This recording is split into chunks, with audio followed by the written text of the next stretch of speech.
Some legends travel across oceans and centuries.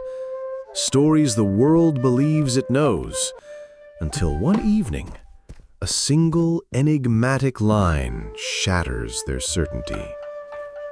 Tonight, we embark together into the mists of 17th century Japan, a world pulsating with the secrets of sword and spirit, where the whisper of bamboo can conceal the footfalls of fate. There was one opponent, Miyamoto Musashi, a name that echoes with the authority of history. For Western minds, he is a figure almost mythic, the unconquered master of the sword, the philosopher-warrior whose artistry defined both blade and brush. 60 times he rose to the challenge of single combat. 60 times he emerged unbroken. Yet in the yellowed pages of the Book of Five Rings, Musashi leaves us with a haunting confession. There was one I could not defeat. I never saw her face. There was one. Why would a legend admit to such a I could thing? not even see her face. This is where in the certainty statue. dissolves, when the record of victory is marred by a single shadowy memory.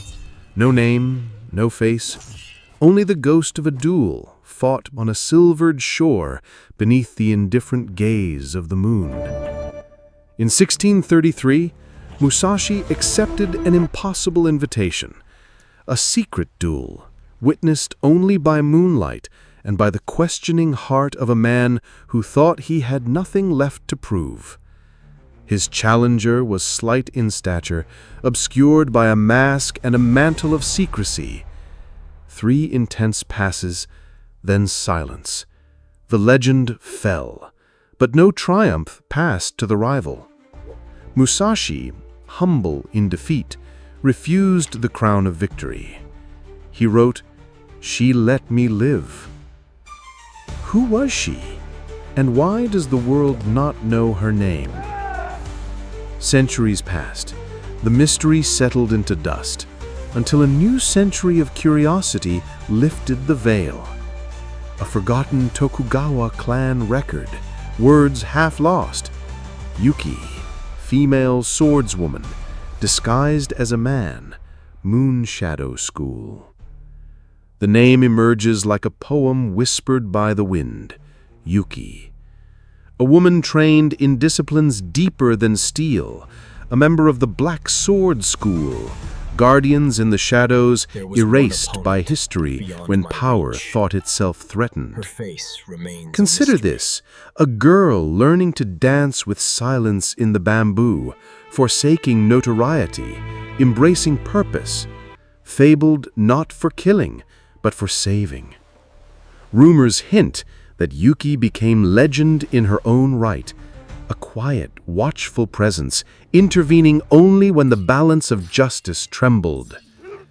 When Musashi stood at the threshold of the Tokugawa court, his sword poised to become an instrument of authority, it was Yuki who appeared in his shadow, not as an assassin, but as a warning. There was one. She challenged him not for fame, but for philosophy.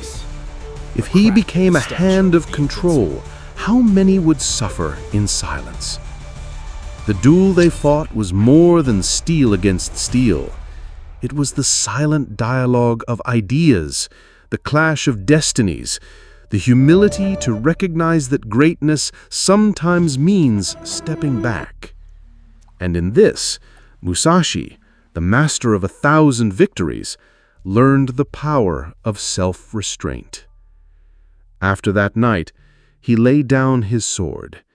He exchanged the role of warrior for that of philosopher, artist, and guide. The Book of Five Rings became less a manual for killing and more a meditation on meaning. To this day, on a remote island, the villagers mark the autumn full moon not with celebration of violence, but with silent reverence. There, an inverted sword hangs above a humble shrine inscribed with a truth older than any legend. A sword does not kill, the hand that wields it does. Did Yuki survive as flesh and bone? Or does her quiet victory endure only in Musashi's transformation and the wisdom he passes to all seekers since?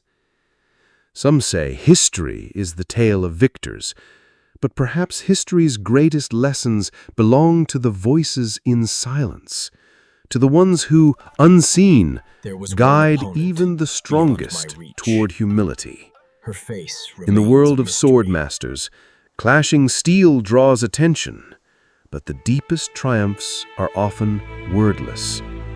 In that silence, the true wisdom of the world quietly endures. Some mysteries are not to be solved, but to be treasured. And in that spirit, may we listen for the lessons in every silent victory.